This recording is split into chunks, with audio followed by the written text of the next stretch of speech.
they were supporting like Metro Station. I don't know if you remember that band, but like they're like some pop band. Shake it, shake, shake it, shake it.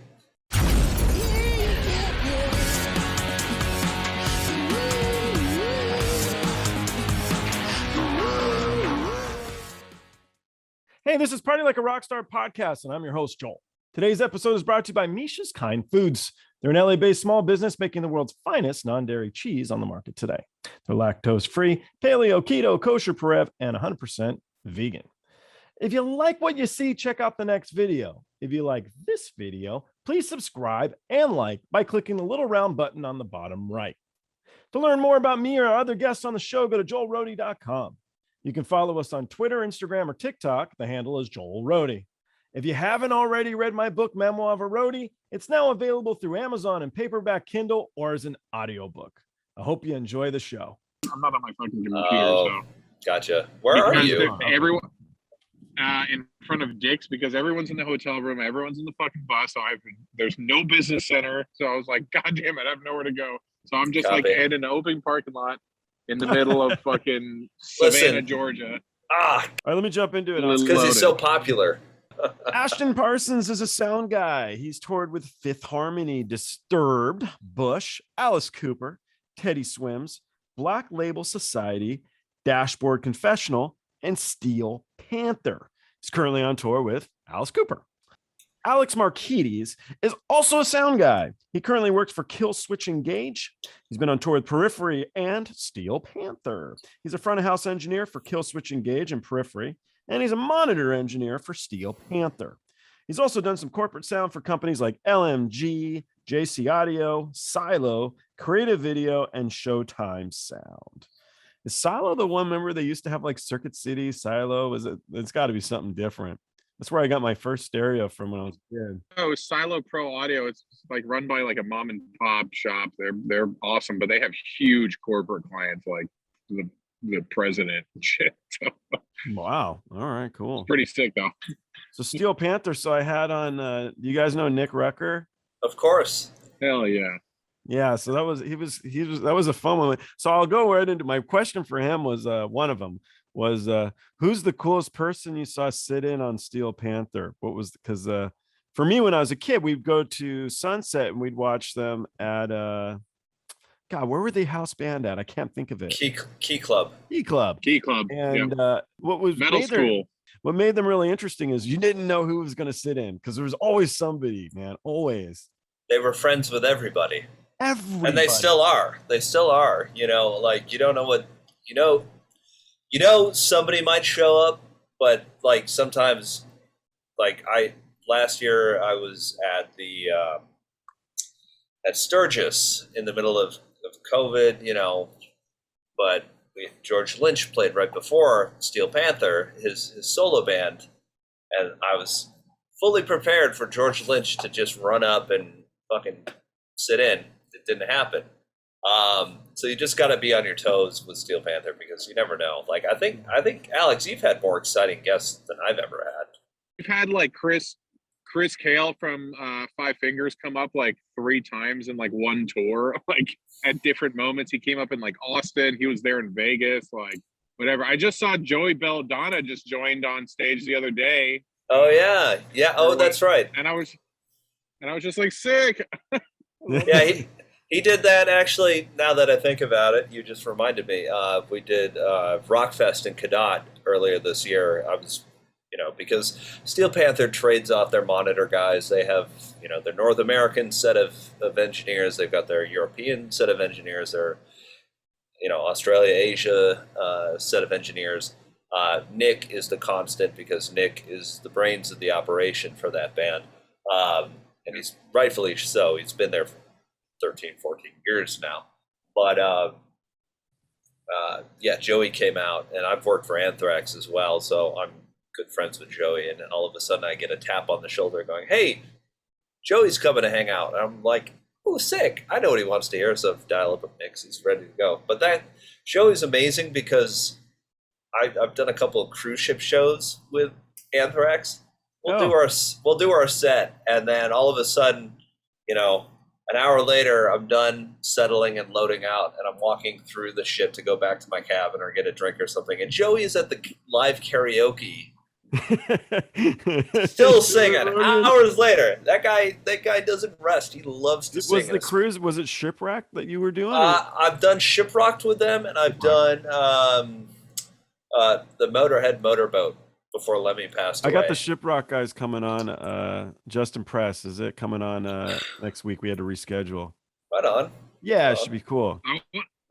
I want to do more of them. I've only been able to do one cruise ship like show thing, and it was the Prague Nation cruise with like Mike Portnoy did that whole thing or whatever. So it was a bunch of Prague bands, which was awesome. It was super fun. And Nice. I definitely wanted to do like more of them. And the cruise ships are fun. It's like a fun time with like a bunch of friends, and go get hammered in the crew bar or whatever. Like, it's kind of fun. It's really like if you want free drinks, just save a couple drumsticks or some guitar picks, and the bartenders are more than happy to hook you up the rest of the cruise. Is what I've discovered. I've done about 5 of them now. Oh, a lot, yeah. Yeah, Man, Black Label Society did a lot of them. When I worked for those guys, we did Shipwreck, and then would do something else, and then we did the Motorhead Motorboat, because they did about 3 of those. So it's been fun. And then, I'm doing the Legacy of Rock or something with Alice Cooper in February. Another cruise? There's another cruise, yeah, that's on the books right now. And I know Panther has one. We can fight about who will do that one. So Shipwrecked is Steel Panther's going on the next Shipwrecked in January. that's right. Yeah. Damn. Right on, man. All Well, right, I'll see them in a couple of weeks. I know. Nick hit me up about doing that run in November, and then immediately later went, Darren management hit up Markides first, and I'm like, well, fuck. I don't remember when. I was just like, I don't care, whatever. No, it's fine. I'm same. I'm happy for you to do We're it. gonna fight about it. I'm just kidding. We'll eat Indian food and burn our mouths off. It'll be fine. We just both of us love Steel Panther because the Steel Panther dudes are like the nicest motherfuckers in the business. They are super nice. They're super knowledgeable. They're all fucking hilarious. Totally. And they like love to hang out with us too. They're not divas or whatever. They just like to chill, and they're super funny. And they fuck with us too. Like during the show, like they'll throw hats and throw sticks at us and like make jokes and whatever. And those guys are just like what working for a band should be like, and like I think that's why we both like really love the band, and like I love working for them. I could just work for them only. It'd be great. Totally. Nick, we're taking your job, and it's just going to be me and Ashton for the rest of the time. Bye. Listen, and Markides and I have been plotting this for years and have not had the right opportunity. And Nick, I know you're tired. We got this. You've set up a good system. We're taking it from you. No, yeah. The band has asked us to tell you that you're fired. Yeah, to echo Markides' statements, like Steel Panther is like the top. Like those guys are so easy. They're just happy to be there. And, like I've been thrown on stage to like fake play keyboards and like that. Yeah, they'll throw hats. They're a lot of fun, and I'm always happy when I get the call to work with those guys because it's not work at that point. Do you guys ever Googled your names? Do you know what Ashton and Parsons is? Yeah, it's like a baby powder thing. It's a teething powder for babies. Yeah. Yeah. Well, yeah. So it's a British powder that you put on like the gums of teething babies, and then there's also this R&B singer named Ashton Parsons or Parsons Ashton, and yeah, the Google results have not changed much over the years. You'll still find Alex here, Mark. Alex is very popular. He's famous. Yeah, well, if you type in his name, you run a bulletproof drug cartel. What? That's new. It's like some TV show where the dude's name was Alex Markides, and he runs a fucking drug cartel. No fucking way. I gotta look that up. That's new. Every time I've searched it, it's always been like like me or my dad or my uncle who's a published medical writer from he lives in Houston now, but that's like really all that comes up. And there's like a few Markides in Cyprus that are like, you know, doctors or whatever, so they come up, but that's about it. Well, it's like it's got all this drug cartel shit, and then on the right is a photo of you with a console. Well, yeah, no. I just Googled it now. It's number one is your Twitter. The number two is this Bulletproof Wiki page about the show, and then your LinkedIn, and then your Facebook page, and then I assume so. It's all the images, and then it's a mixture of the TV show and your stupid face. Oh, and then your TV show. The Bulletproof. Oh, Bulletproof. I gotta look at that. This is the first time I'm hearing about it. It's freaking hilarious. And then Lady Gaga for some reason is in a photo. Oh yeah, well, I was Lady Gaga a couple of times for Halloween. Oh, gotcha. And I just love Gaga. I think that's like the ultimate. If I had number one artist to work for, Lady Gaga. Well, did you know, like, her monitor guy and her were like a thing for half a second? They showed up on people. Dude, all of the Facebook groups, like the Live Sound Facebook groups, all of those were like cheering him on and like sending him friend requests. Like I remember he said he got like 1 billion friend requests in a day or whatever. Just I'm sure. People magazine. We're like, there's hope for us. Yes. Hell yeah! I thought that was real funny. I can't remember his name, but they're I can't either. Nashville guy. He hikes a lot. Dan. Yeah. I'm on my computer. Dan.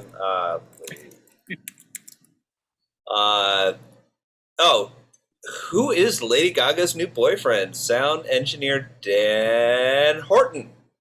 Go Dan Horton. Yeah. You got to get him on this podcast. And talk there you go. God. I won't ask him a single question about Lady Gaga. Yeah. That'd be Better great. off. Better off. What's in her in-ear mix? Her dogs. Were you the dog walker when all the shit went down? Oh, God. That was rough. Actually, didn't the dude, wasn't the dude going to sue her or something? I think something. No, they took care of her. They took care of him. She just, he never heard anything, really, from the camp other than, money is what I last read. Because my favorite thing besides, looking at old photos on the internet is TMZ. So really? I'm always on there. Oh, okay. All right. Well, I'll hit you up when I. It's a lot of hurry up and wait in my day. You know, especially for Alice Cooper with all the theatrics and all the sets and stuff. Yeah, I just pull up pictures of Alex and I keep myself busy. I just I'm so happy. There you go. Happy Markides. Teddy Swims. I had never heard of this guy. This fucking dude can sing, man. He's awesome. Yeah. I had never heard of him either. My friend Max. So I worked for a band called Attila in 2014. I've known the band for forever. I've mixed a couple of their singles. Max and Curtis, they're brothers. Curtis has been a friend for as long as I've known Attila. Anyway, long story short, I was doing a Steel Panther gig this past summer in Atlanta, and I got taken out on my birthday because I was not home for my birthday. So they're like, "It's your fucking birthday, let's go." Damn right. So over a couple shots, right? 33. Yeah. So over the course of a couple shots of tequila, Curtis comes up and he's like, "Hey man, I've got this artist I work for. He's opening up for Zach Brown Band. I need a guy that can mix arenas and stadiums, and you're my number one guy. Are you free?" And I'm like, "Bro, my calendar is completely free because it's COVID. It's post. I'm walking Lady Gaga's dance for Dan. Dan's my boss. I've been shot 5 times." So yeah, I thought it was just a country singer, and then I looked him up when I got home, and I was like, "Oh my God, this dude can sing." He was great. Not only can he sing, he's also one of like next to Steel Panther, the nicest guy on the planet. Like always I like love that. taking you out for dinner, you know, will just randomly come up and hug you and be like, hey man, like, thank you for like bringing my vision to the masses. Like I'm super thankful to have you. He'll still text me randomly. You know, it's rare that an artist you work for will always, you know, will occasionally reach out to crew. But he's one of them that will just out of the blue. Joey Belladonna is another example. He'll just FaceTime me out of the blue and hit me up just to see Are how you I'm serious? doing. Yeah. That's so awesome.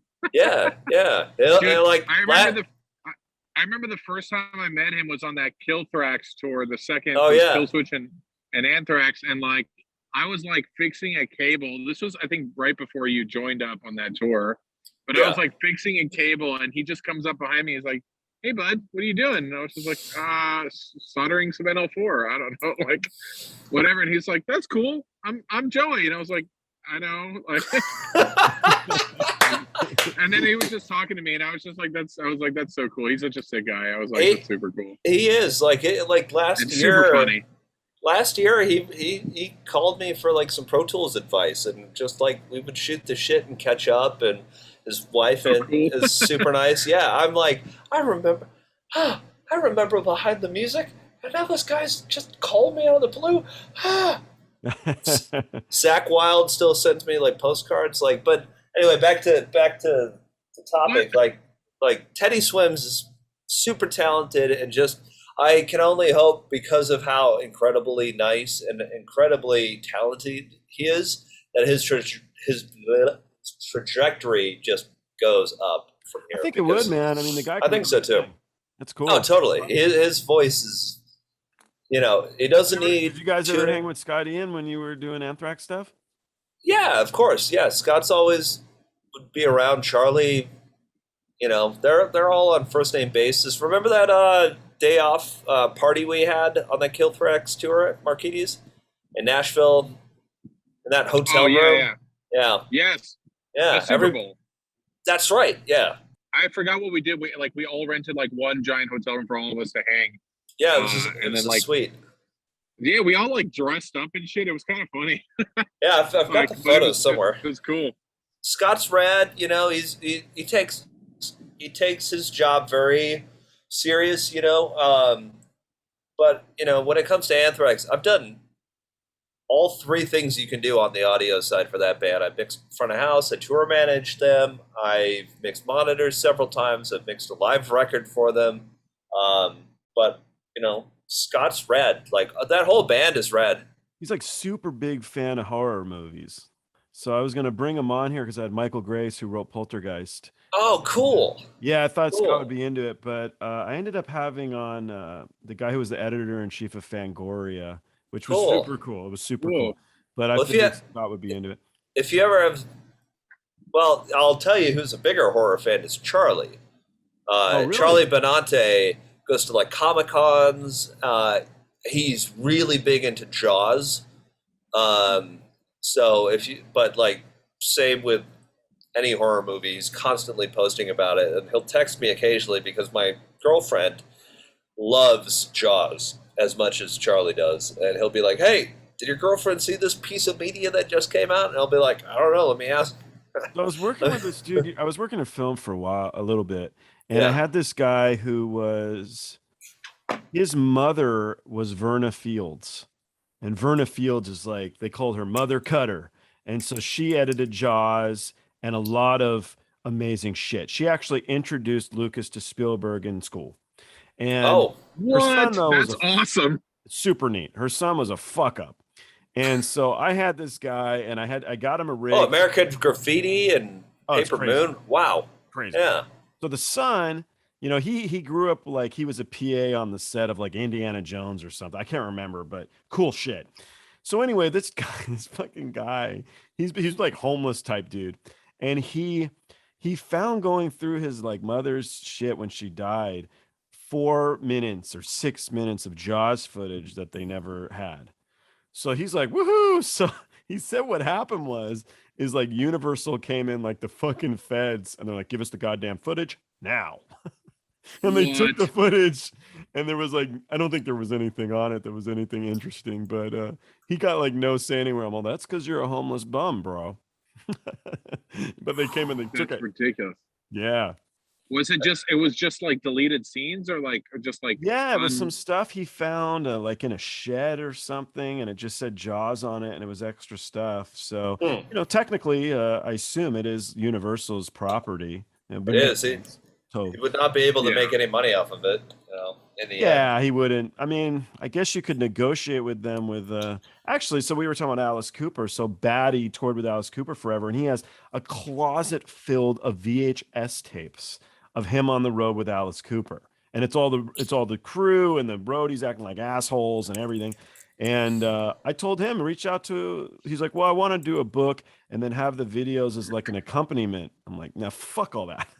Reach out to them and say, hey, I got some great Alice Cooper shit from the 80s, I mean, I know Alice's manager Shep is all about keeping anthologies of things. Like He knows everybody, just doesn't We- want to. I don't know. we record every show, and we send hard drives off to Honolulu, where Shep lives, and he's got a treasure trove of things to pick from for future releases and things. So, Cool. yeah, I mean, that would be my thing to do, But I mean, I know, I was just reading a book about the late journalist Dorothy Kilgallen and her biography that was written 60 years after she died.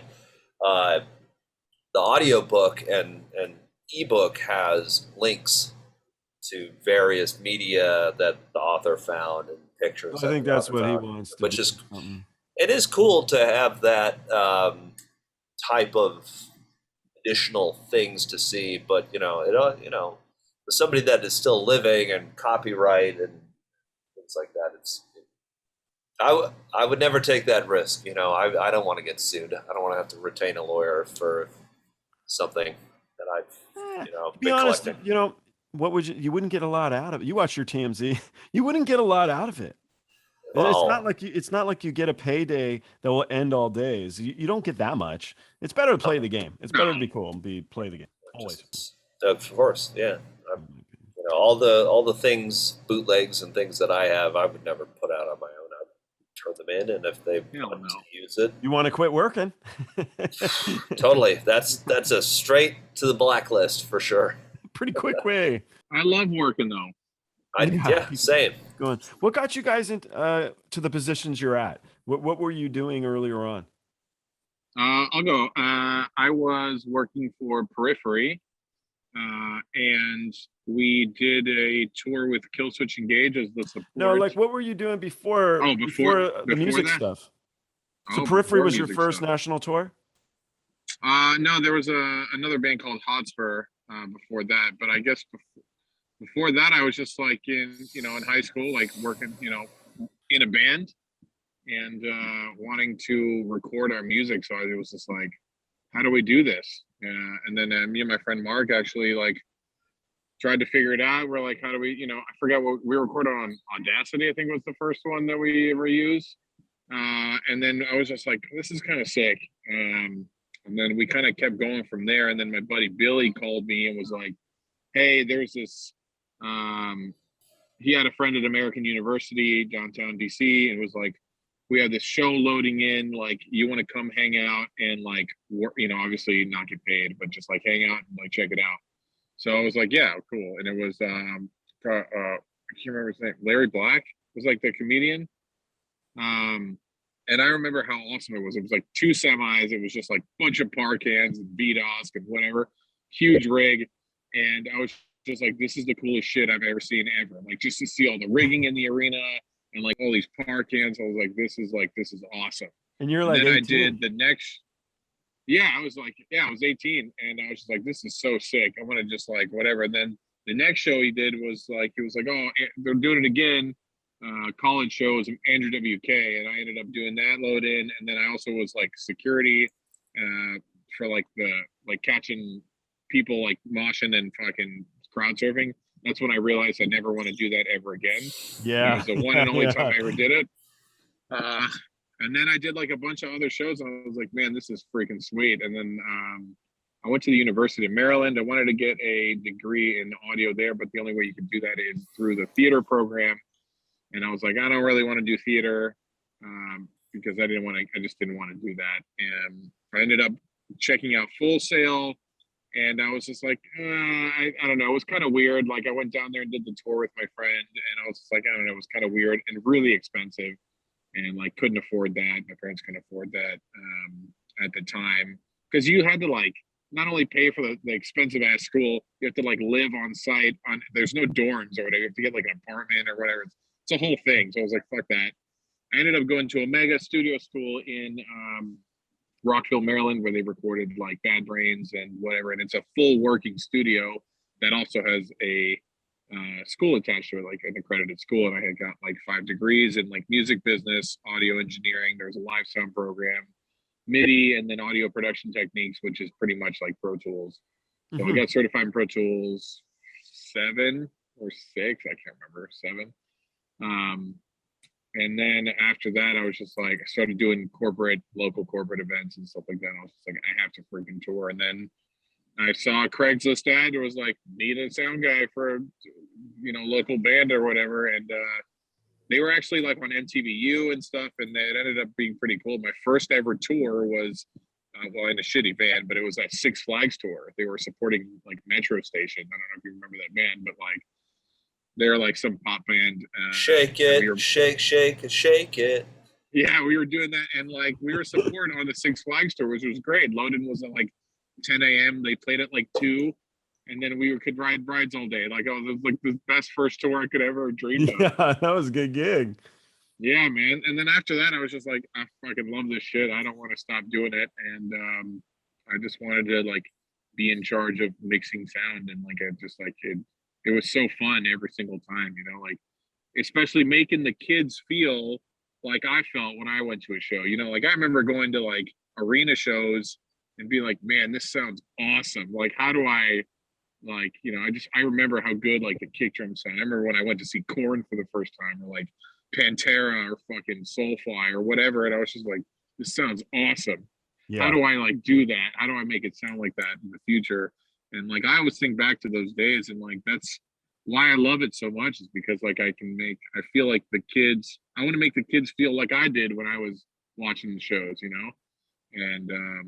that's what makes it all worth it, like for us, it's like, I mean, Ashton can attest, like fucking, it's hard being on the road like all the time, 9 months out of the year. It fucking sucks, but like, we'll travel like 37 hours and fucking be in 5 different planes and whatever, and halfway across the world to do a 45-minute show. Like, that's crazy. It is crazy. It's like, it's nuts to like think about that. But what are some of the craziest gigs you've played at? Well, I guess the one I was talking about was we flew from DC all the way to, where do we go? To Bangalore in India. We were on the ground in India for like 17 hours, but we had been in transit on either side of the thing for like 30 hours. So we were like in flight in a plane for like 60 plus hours to only be in India for 17. Like that shit is mind blowing. Like, and it was cool. I mean, like it was an awesome experience, but like, what was the gig? Where did you play, like in a temple or something, or? I forgot what the name of the festival was called. Oh, so it was a festival. So it was an outdoor venue? Yeah, it was an outdoor event. Gojira actually played the night before us in Bangalore, India. I can't remember the name of the festival, but it was awesome. I mean, it was just like such a great time. I remember Gojira played the night before, and Testament was playing the night after us. So like we were all in the hotel in the morning. It was like 2012. 2011 maybe. I can't remember. 2012. I just found it. What was the name of the festival? I'm trying to find it. It's not really coming up, but sounds sick. Yeah, I mean, it was fun, and it was just like I remember, just like that was like my first time even. Was your after show food pizza? Oh yeah, I'm sure. The guys in Periphery don't like it. Aren't very adventurous. So. NH7 Weekender. Yeah, the NH7 Weekender. Yeah, that's right. Yeah. That was super fun though. Other than that, I mean, there's been other crazy stuff. Flying to Australia is fun. We did a Russia tour. That was crazy. That'd be awesome. Getting in, we were like doing the I don't know if you've ever done the Russia tour, but like going from St. Petersburg to like Moscow in this like 1980s Soviet train, like fucking psycho. Yeah, that'd be killer. I'd love that. Shit. Well, yeah. I did it all on planes in 2019 with Disturbed. We had like St. Petersburg to Moscow, Moscow to Yekaterinburg, back to St. Petersburg, then going from there to get to we had to get to Ukraine and played Ukraine, which was fucking wild. And then what time of the year were you doing? Because when we did the Periphery tour, we went to Siberia too, and Yekaterinburg and Novosibirsk and all that stuff. We went in February. I actually flew from DC on my birthday, which is the 24th. But we went to Siberia in freaking February, and it was like landing on like 5 inches of ice. It's like, okay,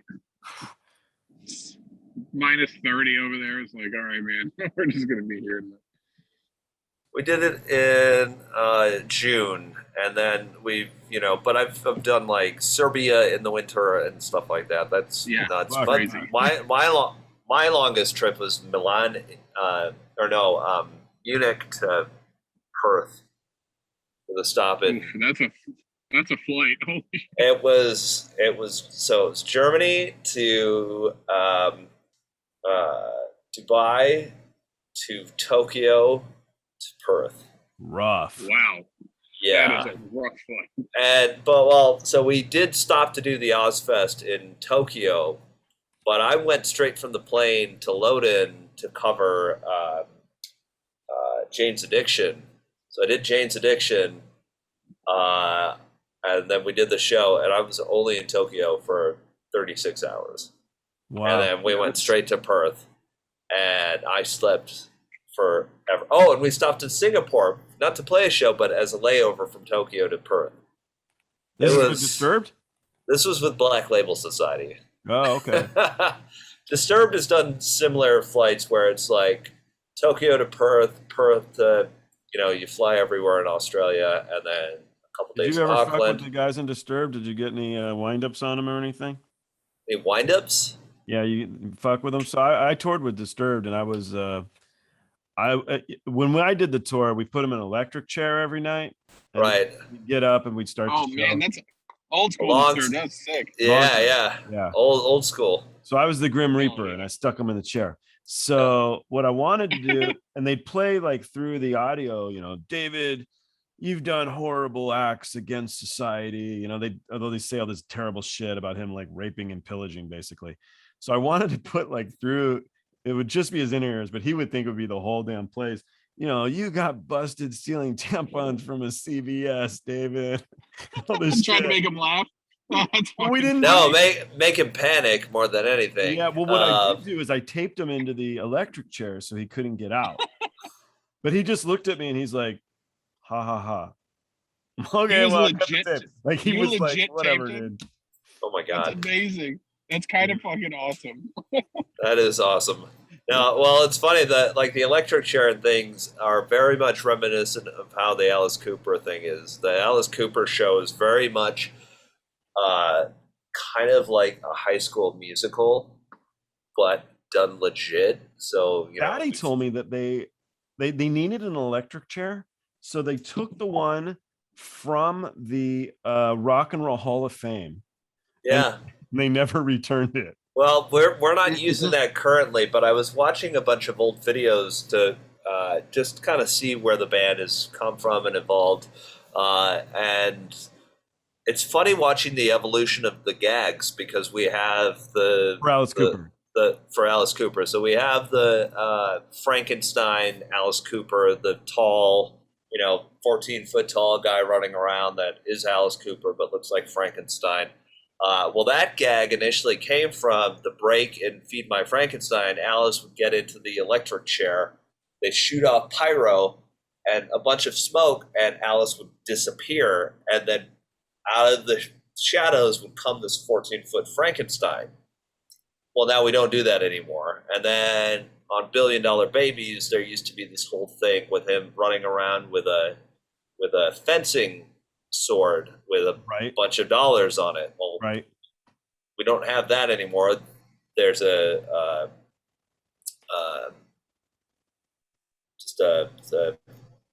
it called?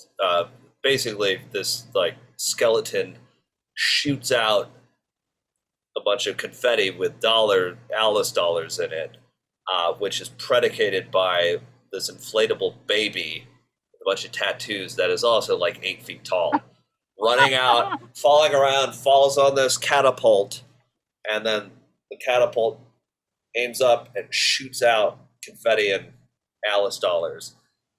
Which is that your payment for the tour? You get paid in the Alice dollars. Totally. They like it's super funny. Like, you ever play poker against them? No, I have not, but I have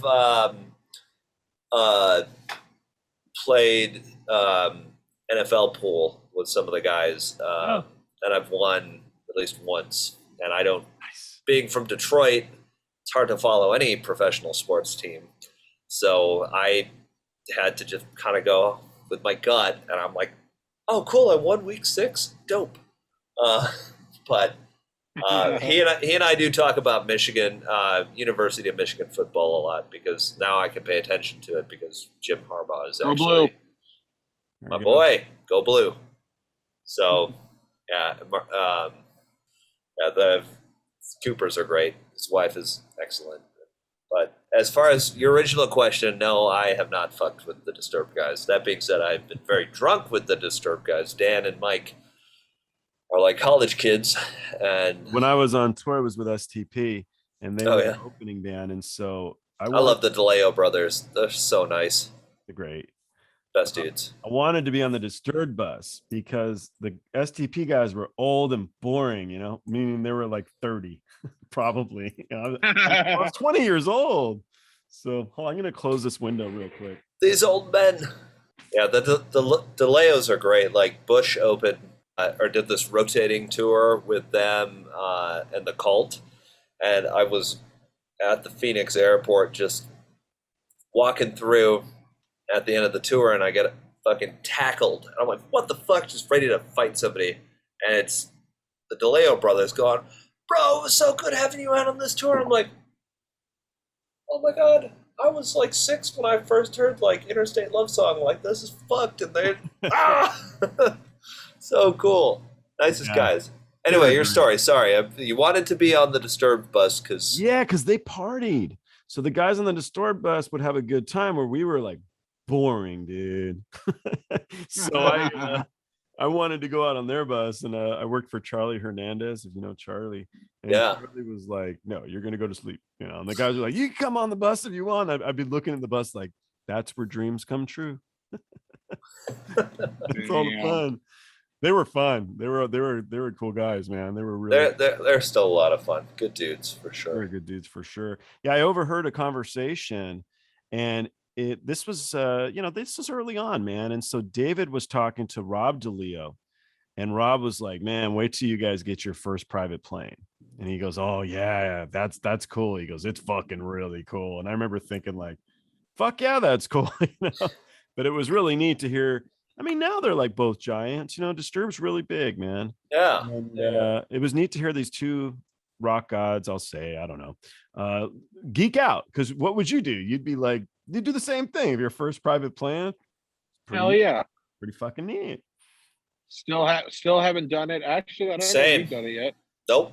Same. I was gonna say we want to. And Guns N' Roses, all we fucking cared about. I want to get on a goddamn helicopter, and we couldn't swing it, man. They would not let us get on the helicopter. I'm good without a helicopter for sure.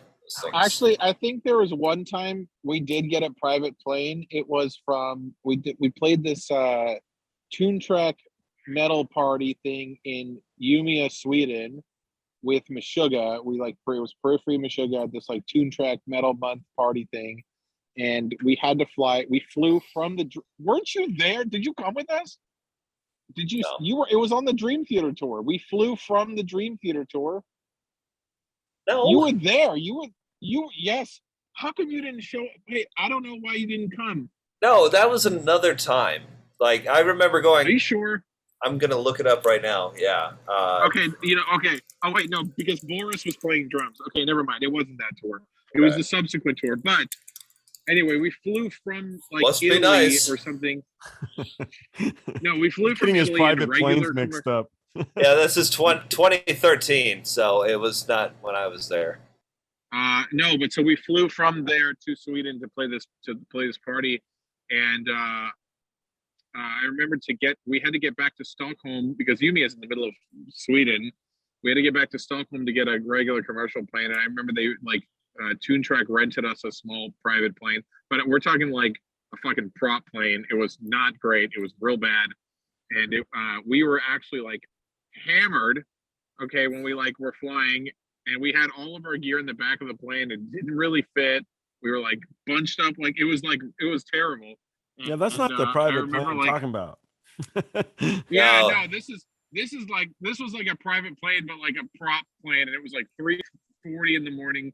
Like I said, we were like everybody was hammered, and we even had a ball of jackets. We were all scared as shit because it was like we don't know if this plane's gonna take off. We were like overweight because we had all the guitars and drums and bullshit inside the plane. Awful. We're like, yeah, it was pretty bad. And I remember feeling nauseous at like 10,000 feet because it didn't go very high, but we went to like 10,000. I'd be like, I feel like I can't breathe. I feel like there was no pressurization. Like it wasn't like a normal. Yeah, that's fucked. That's fucked. Yeah, that's a yeah. Glad I wasn't there. Wild experience. Yeah, I don't think you missed out on pretty shit. No, I sure did. Well, I mean, 2013, I had my own flight issues. Remember, because Alex had to house me for a night because it's coming back from a tour where I had taking off out of Houston and had an engine failure that we had to evacuate the plane out of. And then 3 weeks later, I was coming back from a European tour. We got over DC airspace, and it was like Final Destination, bags flying out of the overhead bin, the mask coming down, and I had a panic attack.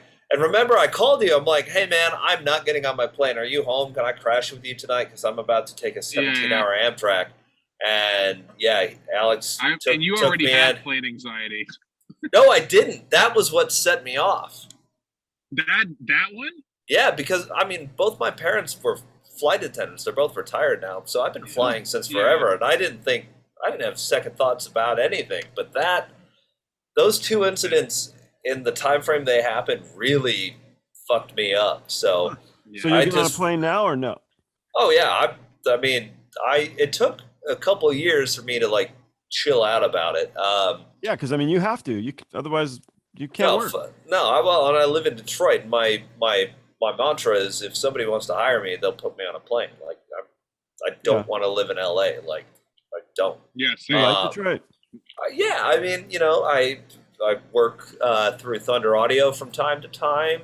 One of the big companies out of there. I work out of some of the theaters that are down there, and it's a major. Friends and fam. Yeah, and I mean, it's where I grew up. So why would I go anywhere else? Because it's cold. Only sometimes. I agree. Whatever, DC. It gets cold in Bethesda. Okay, first of all, I don't want to be in DC. I've been talking about moving for the last 2 years. And I was going to buy a house. And right at the beginning of the pandemic, I was like, I want to finish this year and buy a house. Because I was like, same. I fucking had enough money. And I was like, by the end of the year, I'm definitely going to have enough money because we had Iron Maiden queued up. We had the big headliner tour. Then we were going to do all of the festivals in Europe. We had I had a busy year planned. I was right there. And I was just like, I want to live by the water.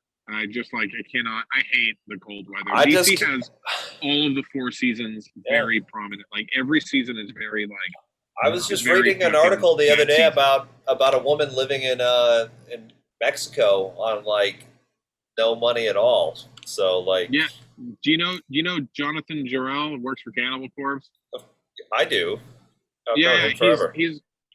He's on our tour right now. He's mixing Code Orange, and he moved. We both went to Mexico in December, and to go scuba diving for a couple months. And he was just like, you know what? He fucking sold all of his shit in Austin and just moved there. So now he's a permanent resident of Mexico, and like, Wow.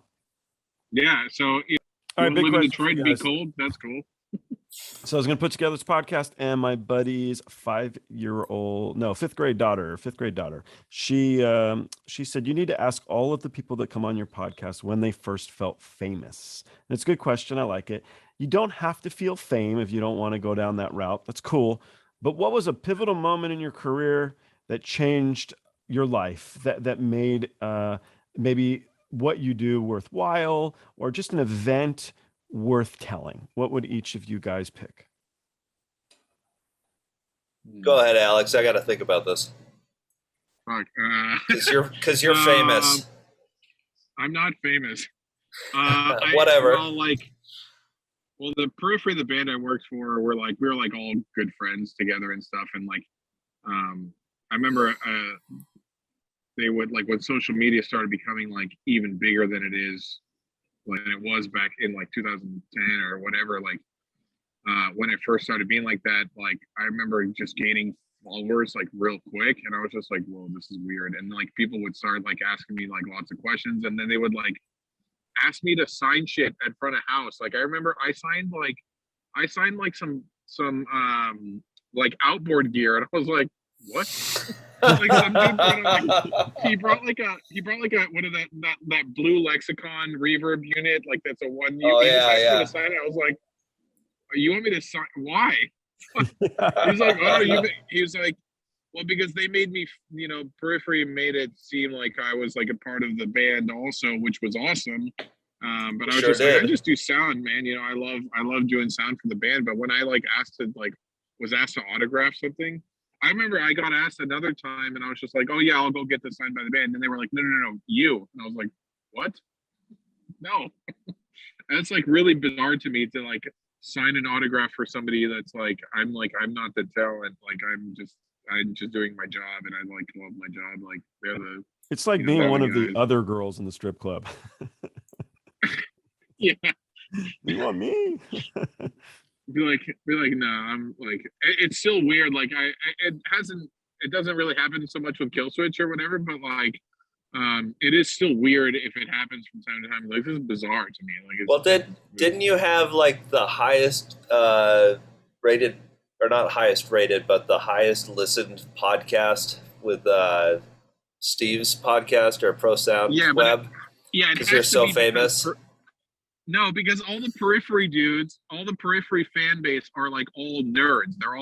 All of them are recording engineers. All of them do sound. All of them are like musicians, and like they're all super nerds. So like I'm sure that's They're on like the periphery of the industry. You see that? Yeah, there you go. Oh, whoa. See, I had that happen too. Like Alex at one point also had the keys to the Periphery social media pages and would tag me and stuff occasionally. So I still have a huge backlog of friend requests from some of those fans that I have just left in purgatory since 2012 when, but I still will get tagged in things. It's like for me, similar, like Alex and I run a parallel path. Like he and I both got into the industry for the same reason. We were both musicians and figured out we enjoyed doing the back end of things. Yeah, both drummers. I recorded bands in my parents' basement, and I recorded my own bands, and other bands were like, oh, shoot. And I wanted to get into the industry because I wanted to record bands, but I didn't want to be a coffee bitch because I knew I was better than that.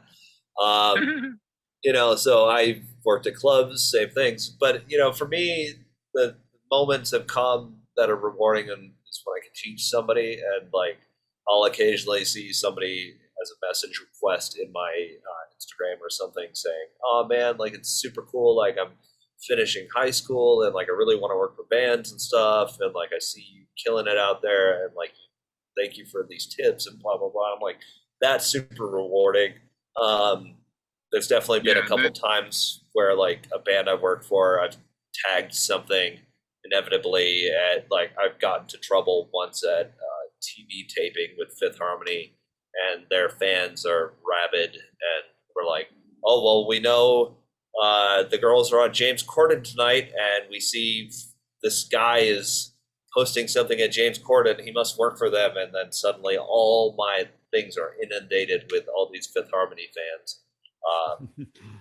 So that's happened to me before.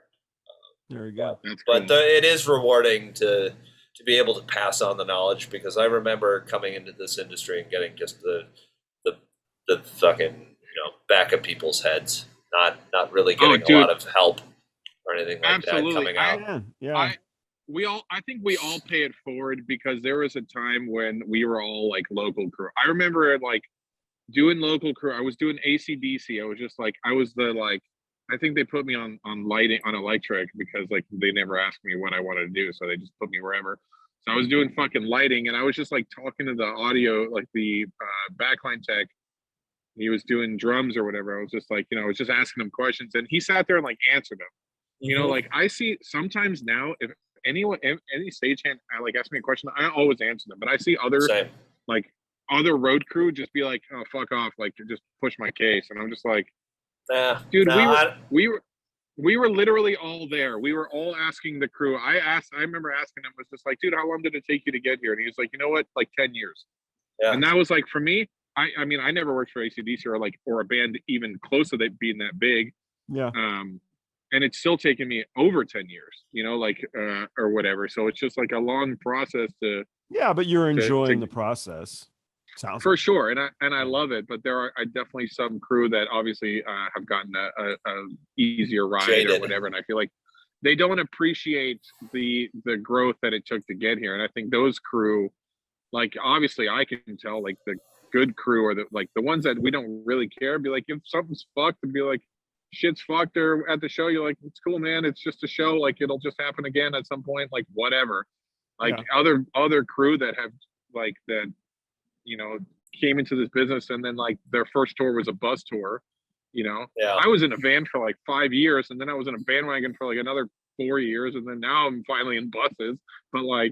But still, like they didn't do their time, and I feel like they don't appreciate all their bullshit we had to go through. It's definitely a feeling of people being jaded in some cases. But for me, especially now coming back, because staffing is such an issue, and we're getting a lot of new local help and whatnot. People that have never done a lot of, or they don't have a lot of experience as local help. I just had a Rhino crew the other day helping me with loadout, and a lot of these guys, kids even, 18, 19 years old, who don't know how to even over under a cable. And I've got a lot of, everybody picks their gig, and I'm fortunate that my gig allows me a lot of extra time.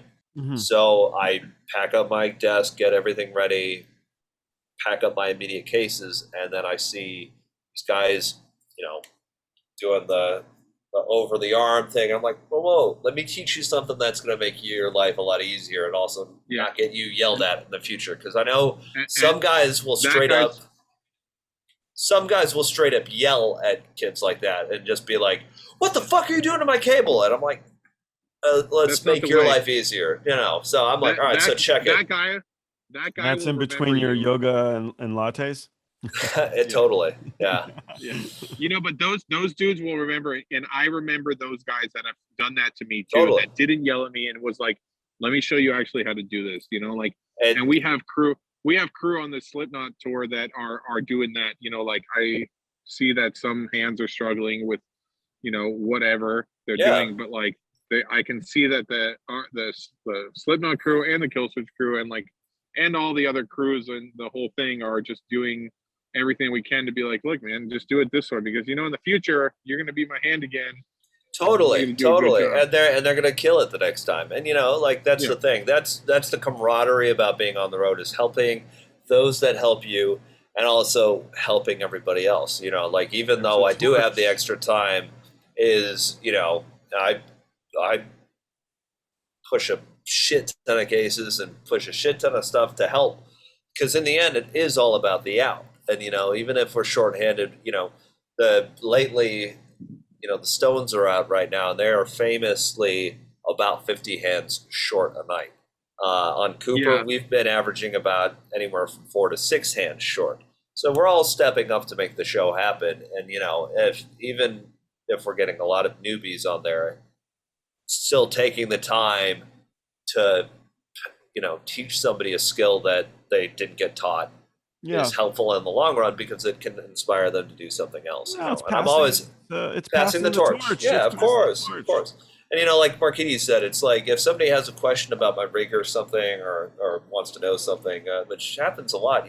Oh, what's that thing for? Or this is the Avid S6L. Like, what's cool about it? Like, I only know this desk. Oh, well, let me show you. I always take time because I was there for sure. Yeah. Not that long ago either. So like, I'm cognizant as hell about being the annoying. I was way more annoying. Like my first gig ever was a result of my dad getting me a gig with John Legend because they were on a flight of his twice, and I filled in for a week setting up drums. Cool. And I got my ass handed to me because I was the annoying kid that was like, oh, well, why do you do that? I don't know, just fucking set it up. Yeah, I got it. I mean, the great roadie. Yeah, exactly. Tutorials. Yeah, exactly. Sometimes just keep your mouth shut. Just do it. How is the I haven't been able to ask you this on tour, but how has the COVID restrictions been? Like, how have your hands acted? Like, are they wearing their masks? Are they doing? We have we have a strict. So we have a COVID compliance officer on our tour, Judy Won. She's incredible, and she's booked until April of next year because she is so good at what she does. We are coming up on 27 shows, 6 weeks, fully negative. She's gotten the hardest rednecks that will never wear a mask to keep their mask on because she just is good about commanding respect. And it all comes down to the fact that my artist is almost 74 years old, and everyone recognizes that. And so if he goes down, we all go down. Yep. So we are highly encouraged to stay within our bubble, which everyone is doing. It's a very tight-knit community. I meant like how are the hands doing? Like, because sometimes like they'll be good. Some other days they'll be like, we'd have to like repeat it and be like, there's a couple like loaders we had in our trucks, and I was just like, guys, I don't really care, but you guys just got to keep your mask on before you get booted from the show. Like, so Judy is at loadout, and load in is like a hawk, and we don't have a person like that. So our girl, unfortunate circumstances. She just like exudes respect given back to her because she is giving it back. She's like, hey man, like, I know it's like, do you want a water? Can I bring you water? Like, I just need you to keep it up. And she just has a charm about her that the hands are just like, oh, my bad. But she comes in and does her spiel and is like, look, I know it's fucking annoying. I know it sucks, but I need you to do it because it works for us. And that is my job. And your job is to help us load trucks. And I will respect you if you need to step out into fresh air to, breathe a little, without the mask and whatever, do your thing. But unless you're smoking, calling spots, singing on stage, or sucking, you got to wear a mask. And then sucking? And sucking? Sucking down a cigarette, sucking it, whatever. But if you're not doing if you're not doing the first couple things, I'm going to assume you're sucking. And that's her spiel, and it makes everybody laugh. And they're like, all right, cool. This is cool. We can wear a mask. We've only had like a couple people flat out say no, and they get booted. And that's too bad for them. But, those guys sat at home for that year and a half, just like we all did. And if they can't just fucking put a mask on, they're in the wrong business because we're all in this together. And, I can't remember the last time I got the flu or a cold because 90% of my day I'm out wearing a mask, and it's not that hard. Everyone's like not getting sick because we're all like wearing our masks. And now that it's cold outside, keeps your fucking face warm. Well, I'm in Georgia. Yeah, I do. Those Under Armour masks are real thick, and actually, like, I have for the winter. They're amazing, but like totally. but now we're in Georgia, so it's still kind of hot. But we're heading west out to LA. But we're doing Georgia and then like are you North guys Carolina. Are you guys all sheds or are you indoor outdoor? Shed, all sheds. Yeah. Gotcha. Yeah, and I mean that makes it easier. Like so, for our purposes, based on what you asked, Markides, you know, if I'm alone in my world and I'm outside, like in Monitor World, and I'm doing RF, and people are like off doing their own thing, I can take my mask off. It's no problem. But you know, they do want us to keep ours on most of the time, and I'm like, that's fine. But I'll walk out to the lawn and just hang out there and take my mask off. Like there's literally 0 people out there. So well, I mean, we those of us that come in contact with the band for every show, we get tested every day. And those same. We get to front of house crew also get tested every day. Same. So and it's no big deal. They're pretty strict about it. So yeah, it doesn't hurt. You know, the best thing to do for like I've found out, get a nose hair trimmer and fucking keep those shits like cleaned up, and it doesn't even tickle. She shoves that sucker out there, and I'm like, couldn't care less. Well, look, next time I see you, I'll make sure that I tickle you. All right, good. Right back. We'll have a tickle party. I'll be sucking. Oh, good. All right. Wait, whoa. Hey. What? No. That's how we get the mask off. What has this turned into? Somebody had to go. Something amazing. We're at 5:36. Oh shit! You got to get out of here. What are you doing, Markides? Well, the band rented out the movie theater, so we're going to watch 007. It's not for like. Hey, that's cool. Damn. But we're at the Pooler Cinemas. Yeah, $200 if you guys ever want to do it. At least I think Regal is $250, but this I don't know what this is not Regal or AMC or whatever, but this one's $200 and you get an entire theater and it's freaking sweet. So very cool. Badass.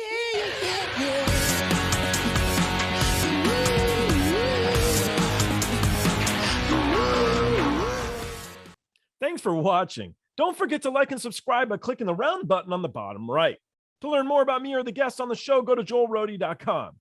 You can follow us on Twitter, Instagram, or TikTok. The handle's Joel Rody. And don't forget, when you party like a rock star, don't be a dick.